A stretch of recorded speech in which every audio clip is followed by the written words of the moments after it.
Mateus capítulo 26. Tendo Jesus acabado todos estes ensinamentos, disse a seus discípulos: Sabeis que, daqui a 2 dias, celebrar-se-á a Páscoa, e o Filho do Homem será entregue para ser crucificado. Então, os principais sacerdotes e os anciãos do povo se reuniram no palácio do sumo sacerdote chamado Caifás, e deliberaram prender Jesus à traição e matá-lo. Mas diziam: não durante a festa, para que não haja tumulto entre o povo. Ora, estando Jesus em Betânia, em casa de Simão, o leproso, aproximou-se dele uma mulher, trazendo um vaso de alabastro cheio de precioso bálsamo, que lhe derramou sobre a cabeça, estando ele à mesa. Vendo isto, indignaram-se os discípulos e disseram: para que esse desperdício? Pois este perfume podia ser vendido por muito dinheiro e dar-se aos pobres.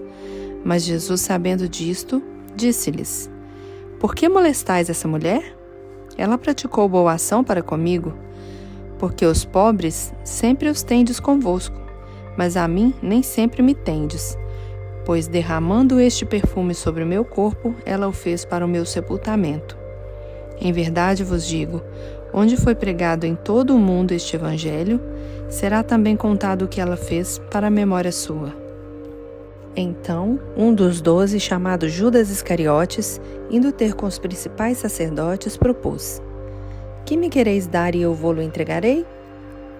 E pagaram-lhe 30 moedas de prata, e desse momento em diante buscava ele uma boa ocasião para o entregar. No primeiro dia da festa dos pães asmos, vieram os discípulos a Jesus e lhes perguntaram: onde queres que te façamos os preparativos para comeres a Páscoa?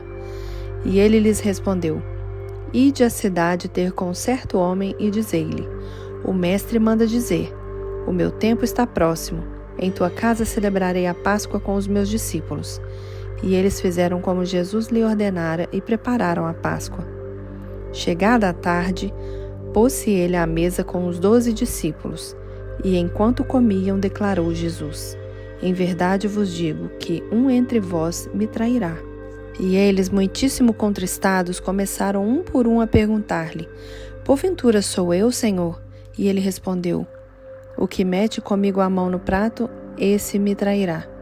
O Filho do Homem vai, como está escrito a seu respeito. Mas ai daquele por intermédio de quem o Filho do Homem está sendo traído. Melhor lhe fora não haver nascido.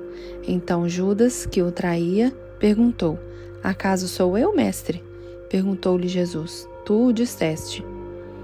Enquanto comiam, tomou Jesus um pão e abençoou-o, o partiu e o deu aos discípulos, dizendo: tomai, comei, isto é o meu corpo. A seguir, tomou um cálice e, tendo dado graças, o deu aos discípulos, dizendo: bebei dele todos, porque isso é o meu sangue, o sangue da nova aliança, derramado em favor de muitos para a remissão de pecados. E digo-vos que, desta hora em diante, não beberei deste fruto da videira, até aquele dia em que o hei de beber, novo, convosco, no reino de meu Pai. E tendo cantado um hino, saíram para o Monte das Oliveiras.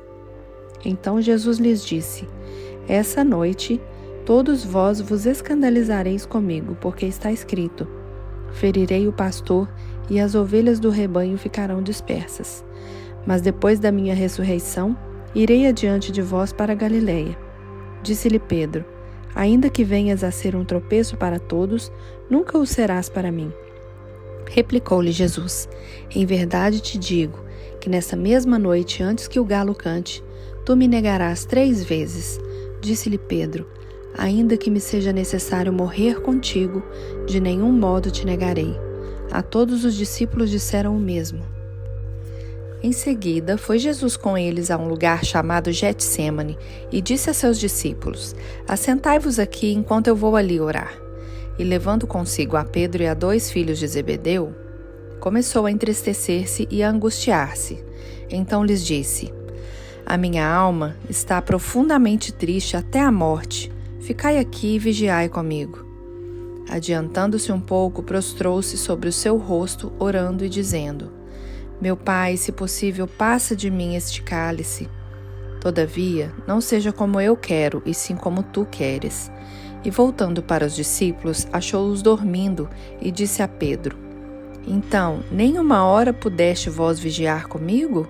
Vigiai e orai para que não entreis em tentação. O espírito, na verdade, está pronto, mas a carne é fraca. Tornando a retirar-se, orou de novo, dizendo: Meu pai, se não é possível passar de mim este cálice, sem que eu o beba, faça-se a sua vontade. E voltando, achou-os outra vez dormindo, porque os seus olhos estavam pesados. Deixando-os novamente, foi orar pela terceira vez, repetindo as mesmas palavras. Então voltou para os discípulos e lhes disse: Ainda dormis e repousais? Eis que é chegada a hora, e o Filho do Homem está sendo entregue nas mãos de pecadores. Levantai-vos, vamos, eis que o traidor se aproxima. Falava ele ainda, e eis que chegou Judas, um dos 12, e com ele grande turba com espadas e porretes, vinda da parte dos principais sacerdotes e dos anciãos do povo. Ora, o traidor lhes tinha dado este sinal: Aquele a quem eu beijar é esse, prendei-o. E logo, aproximando-se de Jesus, lhe disse: Salve, mestre! E o beijou. Jesus, porém, lhe disse: Amigo, para que vieste? Nisto, aproximando-se eles, deitaram as mãos em Jesus e o prenderam. E eis que um dos que estavam com Jesus, estendendo a mão, sacou a espada e, golpeando o servo do sumo sacerdote, cortou-lhe a orelha. Então Jesus lhe disse: Embainha a tua espada, pois todos os que lançam mão da espada, a espada perecerão. Acaso pensas que não posso rogar a meu Pai, e ele me mandaria neste momento mais de 12 legiões de anjos? Como, pois, se cumpririam as Escrituras segundo as quais assim deve suceder? Naquele momento, disse Jesus às multidões: Saístes com espadas e porretes para prender-me como um salteador? Todos os dias no templo eu me assentava convosco, ensinando, e não me prendestes.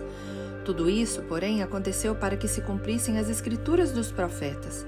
Então, os discípulos todos, deixando-o, fugiram. E os que prenderam Jesus o levaram à casa de Caifás, o sumo sacerdote, onde se haviam reunido os escribas e os anciãos. Mas Pedro o seguia de longe até o pátio do sumo sacerdote e, tendo entrado, assentou-se entre os serventuários para ver o fim.